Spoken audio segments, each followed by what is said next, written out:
Let's take a look at what's in this box.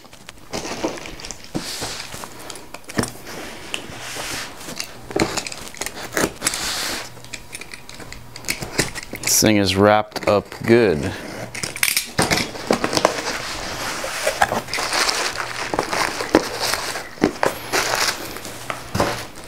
There you go, Panasonic ZS10 Pocket Super Zoom. Looks like this one's been around the block a little. Sometimes I get them and I'm the first and they're super clean. Sometimes not. This is a hot camera though.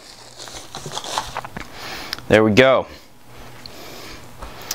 It's a Pocket Super Zoom, like I said. It's 14 megapixel, and the key thing with this is it has a 16 times zoom lens. Pocket Super Zoom meaning it's in your pocket.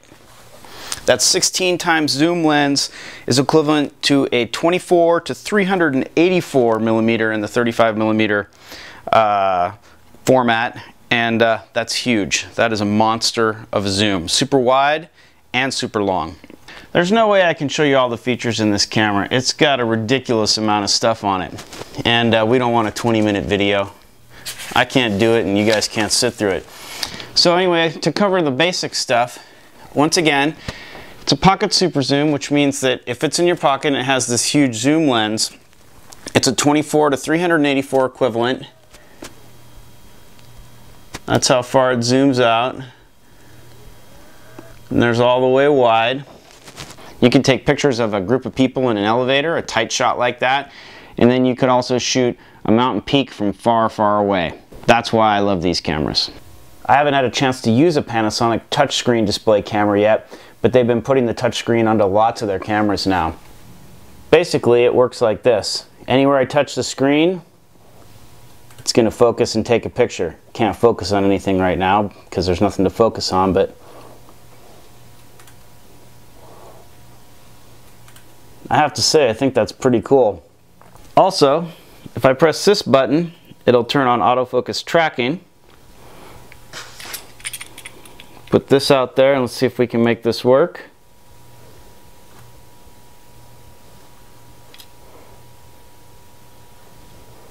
There we go. See it following that? I don't imagine it can follow it too fast, nope. But still, that's pretty cool. One of the things I really like is that this camera has full manual exposure control. M. Turn that around for you. M. It also has the other standard manual controls. S for shutter priority, A for aperture priority, and program. Program's what you usually get for more control on a camera like this. But with the ZS10 you get full manual, means you have complete control over aperture and shutter speed. Note that it says AVC HD here. That's the video format. It shoots 1920 by 1080i in the AVC HD format. AVC HD compresses more without, supposedly without losing quality, so you get more video, and it also uses less battery power. Also, check it out right here. Mic, left and right, records in stereo. And right here is a dedicated video button. Also, GPS. This camera has GPS in it. It tracks where you are and records that in the EXIF data on your photos. You can't see it, but it's in the EXIF data. If you have software that can read the EXIF data, you'll be able to see your coordinates. But what it's really for is for sorting photos. You can now search and share and sort by location, by photo location. So I didn't understand GPS at first. I was like, why do I care about a camera that tells me where I am? You don't use it to find your way home if you're lost. You don't use it to find directions. You use it to sort your photos later or search by location. I hope you found this little quickie tour and intro to the Panasonic ZS10 useful. It's $399. That's the retail price. Once again, it's a 14 megapixel camera. It has 1920 by 1080i video in the AVC HD format. It has a 16 times zoom lens. That's equivalent to a 24 to 384 millimeters in the 35 millimeter format, or full frame digital SLR. It has power OIS image stabilization. Image stabilization is critical for a camera like this.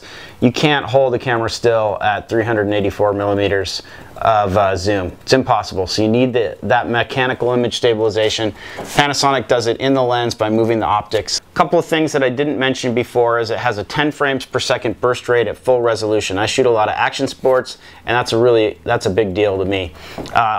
Panasonic also says that they've increased the autofocus speed by about 50% with this compared to the previous camera.